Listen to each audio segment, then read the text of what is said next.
Hello বন্ধুরা, SP care অ্যাম্বুলেন্সের পক্ষ থেকে আপনাদের জানাই সবাইকে স্বাগত। যাচ্ছিলাম একটু এমার্জেন্সি পেশেন্ট নিয়ে রিক্সা থেকে রিলাইফ হসপিটাল। সামান্য জ্যাম ছিল, অত বেশি জ্যাম ছিল না। মাঝখান থেকে একটা দাদা গোয়া থেকে বাইক নিয়ে চলে এলো আমাকে সাইড দিতে। দেখুন অ্যাম্বুলেন্সটা কীভাবে নিয়ে যাচ্ছে, সবাইকে সাইড দেওয়াতে দেওয়াতে। মাঝে মাঝে কিছু বাইক আর ওইকে দেখি বাইক হুটার বাজলেও সাইড দিতে চায় না।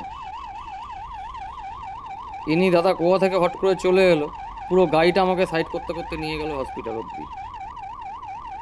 রিক্সা বাক্কাল থেকে আমাদের পুরো রিলাইফ হসপিটাল অবধি সাইড দিতে দিতে মানুষটা নিয়ে গেল। এখনও তার মানে কিছু বোঝা যায়, কিছু ভালো মানুষ এখনও অবধি আছে। অ্যাম্বুলেন্স দেখা মাত্র দেখুন কীভাবে জীবনের ঝুঁকি নিয়ে মানুষটা নিয়ে যাচ্ছে। চলুন চলে এলাম রিলাইফ হসপিটাল। দেখা হবে আবার নেক্সট ভিডিওতে। ওকে, টাটা, বাই বাই।